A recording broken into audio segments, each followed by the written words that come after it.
What makes this project difficult is the large amount of architectural concrete. The structure of the building is the architecture. There's no room for disguising it with veneers of granite or marble. The building itself is its structure, and it has to be perfect. It has to be absolutely perfect first time around.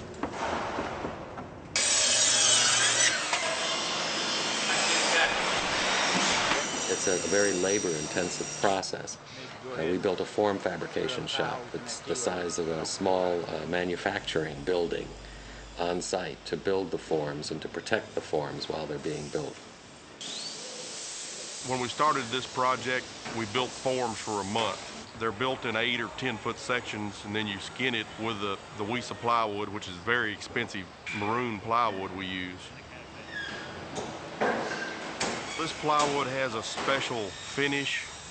It's a phenolic film finish that's pretty much watertight, and it produces a smooth finish on the concrete. What distinguishes architectural concrete would be the finished plywood, which happens to be manufactured in Finland.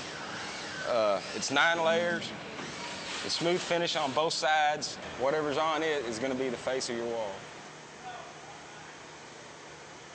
When it comes over here off the boat, we have to sort through every sheet, and if there's one scratch or defect or flaw, it's useless. It's a museum, so the work should be as close to perfect as you can get it.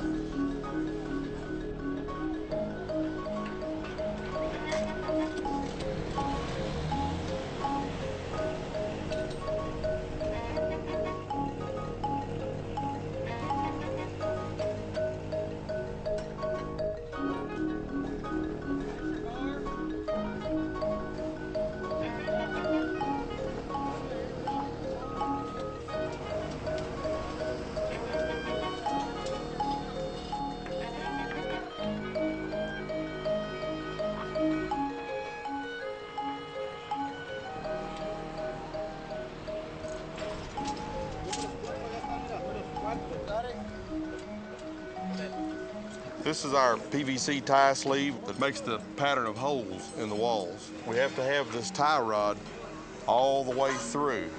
That's what holds the forms together. So when you're done pouring concrete and all the concrete gets hard, then you got to be able to pull that thing out.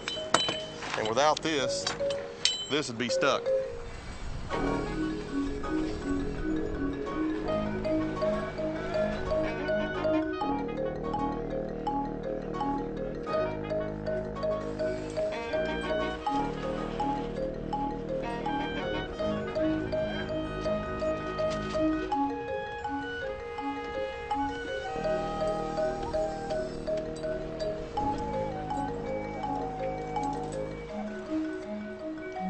Here with the architectural finish, you have to take the time to do it correctly. On a normal wall, usually tolerance is 1/4 inch. On here, we have no tolerance because it has to be right.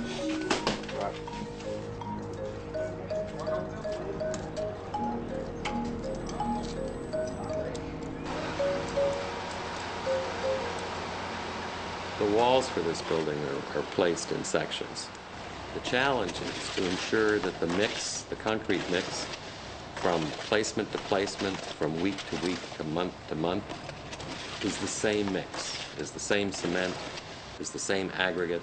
If the temperature comes into play, does anything have to change to accommodate that, the amount of water, for instance, but still maintaining the color across the face of the building from work that occurred in 2000 to work that occurred in 2001.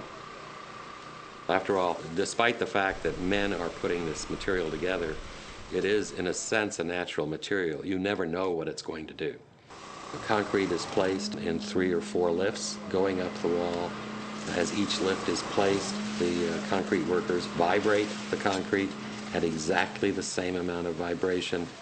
You can over-vibrate and get bubbles. You can under-vibrate and end up with areas that the cement has not reached. Looks like corkboard or something. You have to make sure the vibrator doesn't hit the face of the form, or whatever mars the face of the form ends up being a mar in the face of the concrete. So many issues that have to be addressed.